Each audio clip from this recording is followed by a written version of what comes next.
Baik, Assalamualaikum warahmatullahi wabarakatuh.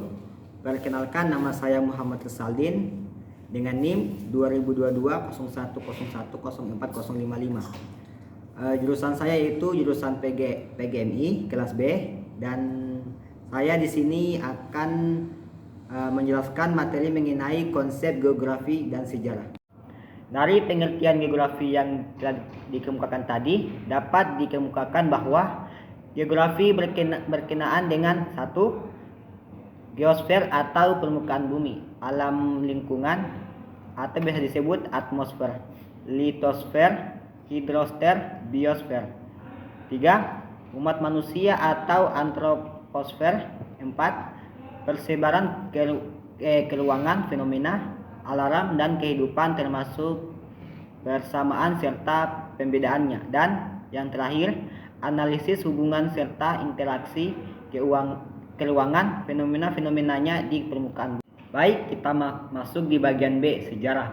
Melalui pelajaran sejarah diharapkan peserta didik atau mahasiswa dapat mengenali perkembangan kehidupan umat manusia, baik masyarakat bangsanya maupun masyarakat bangsa-bangsa lain.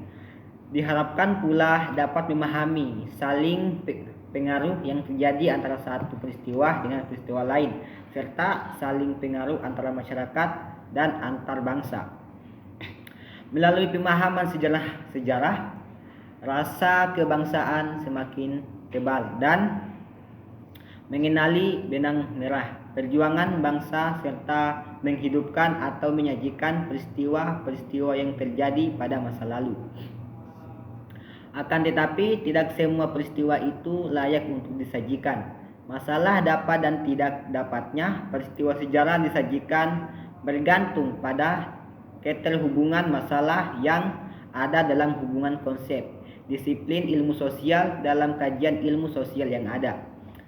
Sejarah sesungguhnya melekat pada tiap benda, tiap diri makhluk, baik yang hidup dan tidak hidup, tiap fenomena di alam raya ini. Mengapa demikian? Jawabannya, tiap benda, tiap diri, dan tiap fenomena tersebut memiliki riwayat asal, usul yang menyangkut proses, peristiwa, dan waktu.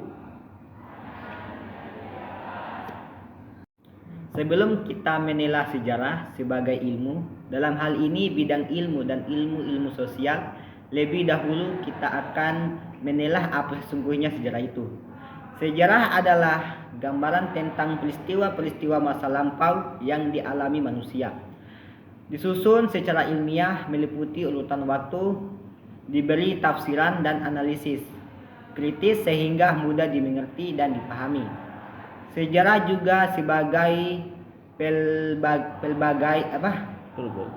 pelbagai bentuk penggambaran pengalaman kolektif pada masa lampau, dan sejarah adalah riwayat tentang masa lampau atau suatu bidang ilmu yang menyelidiki dan menuturkan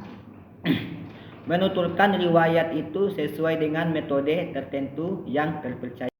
Sejarah sebagai bidang ilmu sosial memiliki konsep dasar yang menjadi karakter dirinya dan yang dapat dibina pada diri kita masing-masing, terutama pada diri peserta didik. Konsep-konsep dasar itu adalah 1. Waktu, 2. Dokumen, 3. Alur peristiwa, 4. Kronologi, 5. Peta, 6. Tahap-tahap peradaban, 7. Ruang, 8. Evolusi, dan terakhir revolusi. Bahwa waktu merupakan konsep dasar pada sejarah. Peristiwa itu tidak dapat dikatakan sebagai fenomena dan fakta sejarah jika tidak dinyatakan waktu terjadinya, terutama waktu yang menunjukkan waktu masa lampau. Konsep yang paling melekat dengan waktu adalah ruang. Meskipun secara karakteristik konsep ruang lebih mendekat dengan geografi.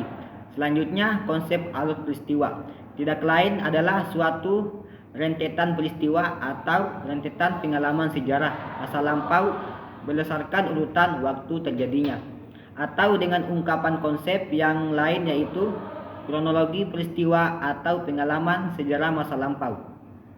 Konsep alur peristiwa dan kronologi mengungkapkan dinamika peristiwa atau pengalaman sejarah dari waktu ke waktu yang menunjukkan perkembangan serta perubahannya, penerapan dan pengungkapan peristiwa berdasarkan konsep alur peristiwa serta kronologi waktunya.